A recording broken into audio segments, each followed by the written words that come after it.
Well, good afternoon, ladies and gentlemen. Thank you all for being here.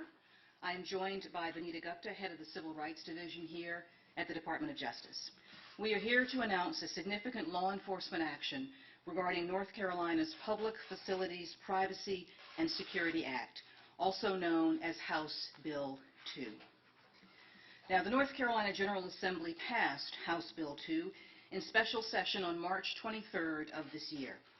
The bill sought to strike down an anti-discrimination provision in a recently passed Charlotte, North Carolina ordinance, as well as to require transgender people in public agencies to use the bathrooms consistent with their sex as noted at birth, rather than the bathrooms that fit their gender identity. The bill was signed into law that same day.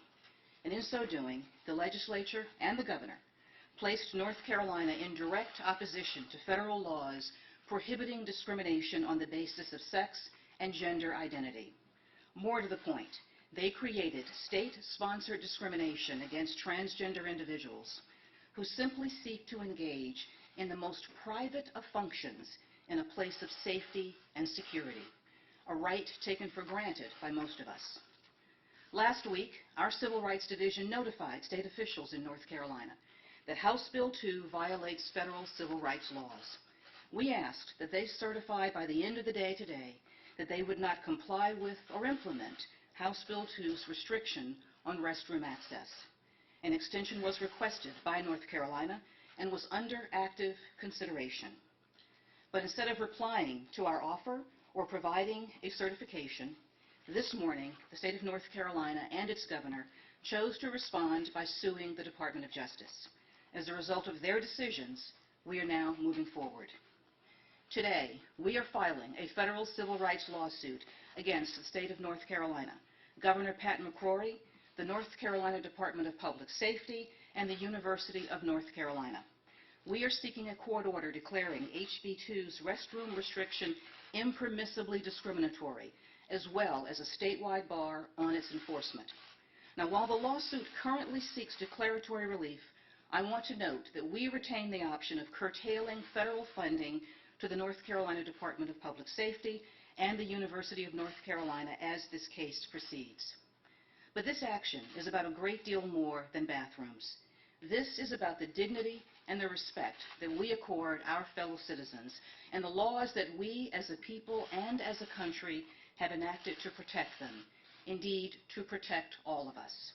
And it's about the founding ideals that have led this country, haltingly but inexorably, in the direction of fairness, inclusion, and equality for all Americans. This is not the first time that we have seen discriminatory responses to historic moments of progress for our nation. We saw it in the Jim Crow laws that followed the Emancipation Proclamation. We saw it in the fierce and widespread resistance to Brown v. Board of Education, and we saw it in the proliferation of state bans on same-sex unions that were intended to stifle any hope that gay and lesbian Americans might one day be afforded the right to marry. And that right, of course, is now recognized as a guarantee embedded in our Constitution. And in the wake of that historic triumph, we have seen bill after bill in state after state taking aim at the LGBT community. Now, some of these responses reflect a recognizably human fear of the unknown and a discomfort with the uncertainty of change. But this is not a time to act out of fear. This is a time to summon our national virtues of inclusivity, of diversity, of compassion and open-mindedness. And what we must not do, what we must never do, is turn on our neighbors, our family members, our fellow Americans for something that they cannot control and deny what makes them human.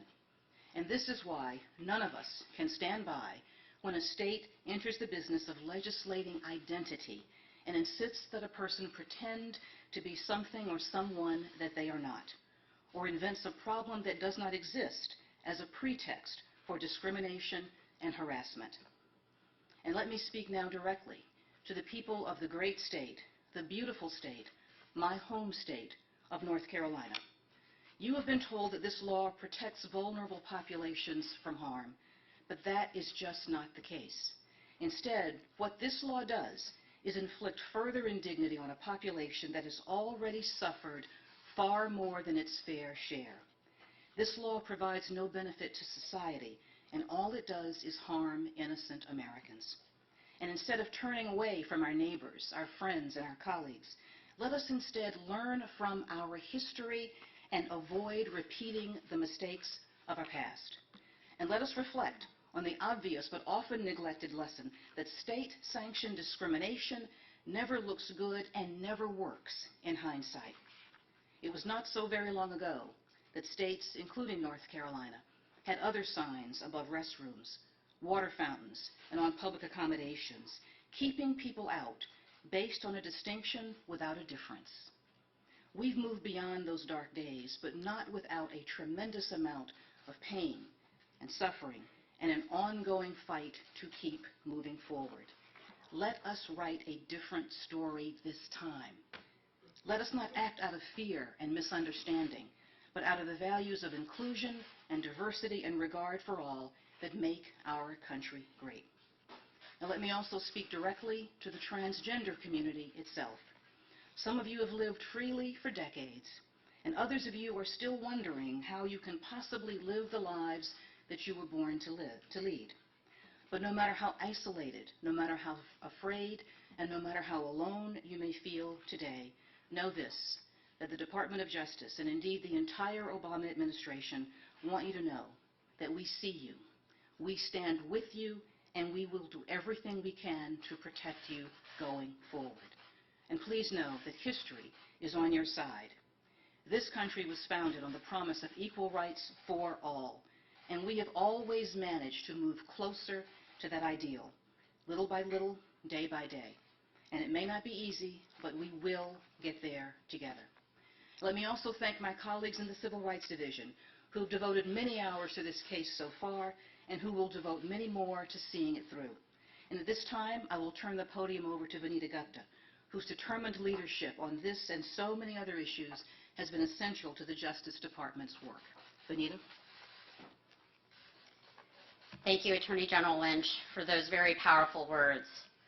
Throughout the arc of our country's history, from tragedies of injustice to marches for equality, there have been pivotal moments when America's leaders chose to stand up and speak out to safeguard the ideal of equal justice under law.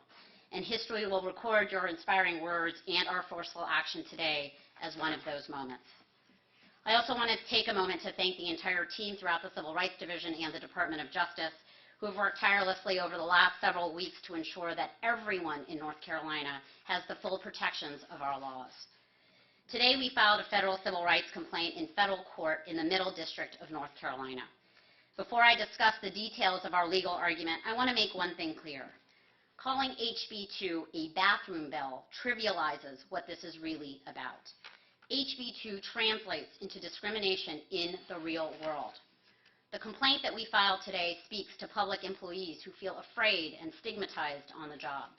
It speaks to students who feel like their campus treats them differently because of who they are. It speaks to sports fans who feel forced to choose between their gender identity and their identity as a Tar Heel. And it speaks to all of us who have ever been made to feel inferior, like somehow we just don't belong in our community or like we don't fit in.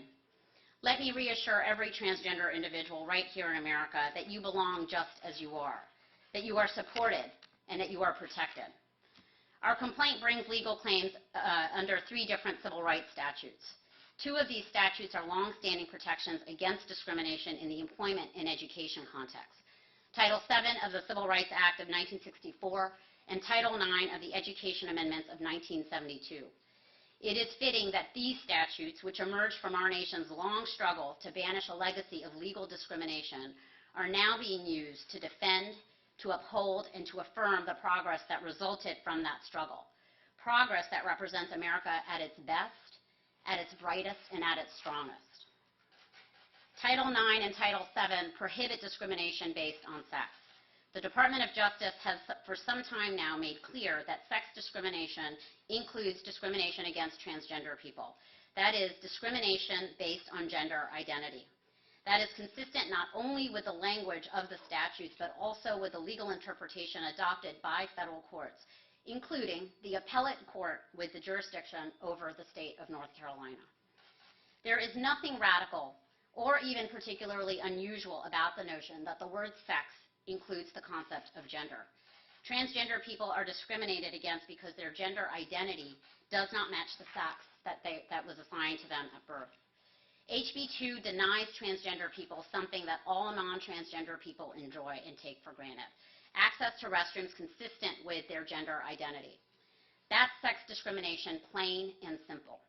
This view is confirmed when proponents of measures like HB 2 misinterpret or make up facts about gender identity. Here are the facts. Transgender men are men. They live, work, and study as men.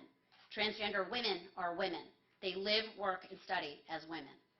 Our Title VII claim is brought against the state of North Carolina, the North Carolina Department of Public Safety, and the University of North Carolina because of discrimination, sex discrimination in employment. Our Title IX claim is brought against the University of North Carolina because of sex discrimination in its educational programs. We also bring a claim under the Violence Against Women Act, VAWA, a more recent statute specifically designed to prevent discrimination against transgender people by entities that accept certain federal funds. As with Title IX, entities that accept federal funds under VAWA, including UNC and the North Carolina Department of Public Safety, pledged that they would not discriminate on the basis of sex or gender identity. Our complaint seeks to enforce that pledge and hold those entities accountable for discrimination, for the kind of discrimination that is required by HB 2. Now, even as we seek that compliance, we remain committed to working with any agency receiving federal funding to develop a plan to ensure their compliance with federal law. And for the reasons that I just highlighted, HB 2 violates the law. But HB 2 also threatens the values that define us as a people, and these values are timeless. These values say to all people that you can be who you are and that you deserve to live with dignity. The complaint filed today seeks to enforce these laws and protect these values. And at this time, I will pass the mic to the Attorney General, who is available for questions. Thank you. Thank you, Janita. Yes, I don't know whose hand was first. I'm just going to go right to the middle and then out to the sides as I usually do. Yes. Thank you. As you pointed out, Charlotte passed this law that would have allowed transgender people to choose a bathroom based on how they identify. But there are many municipalities who have not passed laws that specifically allow for that. Is the Justice Department thinking of intervening in places that have not passed laws like that? And would you consider intervening in other places that have done what North Carolina has done if you see a pattern that evolves? Well, let me speak to just the last part of your question first with respect to jurisdictions that may have passed or are considering laws similar to HB 2. To the extent that we're made aware of them, and we know that there are a few out there, we are monitoring and reviewing those situations as well. Now, let me also be clear. We remain open to discussions with any jurisdiction that has questions about whether or not a particular ordinance is going to fall afoul of federal law. With respect to the Charlotte Ordinance essentially added to its anti-discrimination language making it clear that it also afforded protections for those who are dealing with issues of sexual orientation and gender identity. HB 2, in its discussion saying that you cannot have that as part of your non-discrimination laws, moved to strike that down. We would encourage jurisdictions to be as inclusive and as open as possible in their anti-discrimination coverage. You said you retain the right to curtail federal funding. What is the threshold for that? At what point will you go after North Carolina's federal funding? Well, with respect to federal funding, the statutes that we have brought this lawsuit under do provide the opportunity to curtail federal funding either under Title IX and under the Violence Against Women Act. But as I've said, we remain open to discussions with the state. In fact, we know that the university system has reached out to us. Their Board of Governors is meeting tomorrow. We remain anxious to see what those discussions will bring, and so we are deferring on requesting the curtailment of funding now, but we do retain that right. It'd be premature right now to give a date on when we will actually take that step. Madam Attorney General, today the governor said that the Justice Department is bullying and engaging in overreach. What about that? Well, I think that the people who feel bullied are probably the transgender individuals who live in the state of North Carolina, who live and work beside their neighbors without any problems and have done so for years and are now being singled out on something that they have no control over and as an essential part of who they are. So I would shift the issue of bullying to considerations along that front. Certainly, the state of North Carolina has been aware that we have been reviewing and monitoring this law for some time. We have, as I've noted, been in communication with the university system for several weeks now. so they have been aware of this as well. And as I noted in my remarks, an extension was requested and was under active consideration. Attorney General, Mississippi has passed a law that allows people to not provide services if they disagree with same-sex marriage, for instance. Where does the Justice Department fall on this issue? Does it fall into civil rights law like this one does? Well, to the extent that states or any jurisdictions may pass laws that allow businesses or anyone else to discriminate, we will always review those laws and see if there is, in fact, a basis for federal review and intervention. As I said, we remain open to talking to jurisdictions who are concerned about this, and where we see laws that are on the books now, we are actively reviewing and monitoring those. But I'm not able to comment right now on action that we may or may not take. Let me just come to this side. Yeah, thank you. It's a separate topic. The election calendar is well advanced. Is it too late to take legal action in the Clinton email investigation? Well, that investigation, as you know, is an ongoing matter. It's being handled by the career lawyers and agents of the department, and they will review all the facts and evidence and make a recommendation at the appropriate time. So I don't have anything more to say on that particular matter. The reason I'm asking, please, is because you've moved very quickly on the North Carolina matter. And the average American is wondering why it's taking so long to reach some kind of conclusion on the email investigation. Well, as I indicated, we do all of our reviews, investigations of any matter carefully, thoroughly, and efficiently. And when the matter is ready for resolution, a recommendation will be made, and we'll come to a decision at that time. And I'm not able to give you a prediction. Sorry.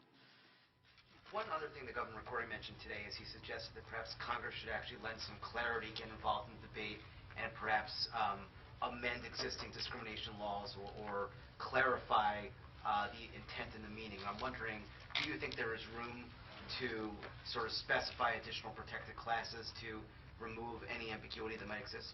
Our lawsuit makes clear that it's our position that federal law has been clear for some time now that discrimination against sex includes discrimination against individuals based on sexual identity and gender identity. The law is clear, the cases are clear, and the Fourth Circuit recently made it clear, frankly, only about 2 weeks ago. So I don't have any further comment on the governor's view or understanding of that law. I would also note that the Violence Against Women Act specifically talks about gender identity. So we feel that the law, the regulations, and the case law around Title VII, Title IX, and the Violence Against Women Act clearly indicate that HB 2 is in violation of federal law. On another matter, of the last 48 hours, there has been a lot of talk out of Mexico that the extradition of Joaquin El Chapo Guzman is imminent. Could you give us a timing on that? Is there any confirmation on that? And is the U.S. concerned with the fact that he was taken to a different prison, one that, according to some reports, is not as secure as the one where he was at before? Well, with respect to the extradition of El Chapo Guzman, that is a matter that is being handled by the Mexican government and the Mexican Attorney General's office and their court system. We've provided them the information that they need to make those determinations, and we're looking forward to an imminent resolution of that. But because it is being handled by that jurisdiction, I'm not able to give you a timeline or a prediction on when it will actually occur. So I'm sorry for that. With him being transferred to a different prison? Again, his conditions of confinement in Mexico are under their control, and so I'm not able to give you a comment on that as well, so I'm sorry about that. Let me come to this side and then sorry. The lawsuit that you filed refers to both bathroom and changing facilities. Can you explain why you don't see a distinction between the two? Because some people have said, well, they could understand why a state might want to limit changing facilities because people are sometimes completely naked in those facilities, whereas not as commonly so in bathrooms. Why do you not see any valid distinction between those two categories? Well, HB 2 doesn't distinguish amongst them, and so to the extent that the law requires state agencies to treat state employees and students differently based upon gender in those areas, it's in violation of the law. Now, there are any number of ways to accommodate privacy interests in a bathroom or in a changing area as long as they are equally available to all students and all employees. You cannot single out any one particular group of people to be treated differently. And if I could just follow up on that, doesn't the law also ban all types of LGBT discrimination provisions across the state? I don't see that mentioned in the lawsuit. Is there anything the Justice Department might do about that aspect of the law? Well, this lawsuit today focuses on the federal statutes that we've mentioned. As you may know, there are other lawsuits that are currently pending that we feel will be moving forward at the same time as well. all of which recognize that HB 2 has set in place state-sanctioned discrimination, and we support those actions as well. Attorney General Lynch, were you surprised today by the actions of the governor in your home state? And does the Department of Justice plan to appeal in another lawsuit the Department of Justice has brought in North Carolina, the voting rights lawsuit? Well, with respect to the voting rights lawsuit, we actually have filed a notice of appeal as of this past Friday in that suit. As I've indicated several times from this podium and in other places, we will continue to vigorously enforce every individual's right to vote and keep that right free and open for everyone. So that notice of appeal was filed this past Friday in the North Carolina case. And with respect to the governor's action, again, I don't have any comment on that. As I indicated before, we were engaged in discussions with them about the timing of a response in the hope that we could work with them on ameliorating this law in some way. Obviously, how it will be literally handled is always up to the state legislature. We were certainly hopeful that we could have those discussions with them. I think it's unfortunate that the governor's actions this morning curtailed that.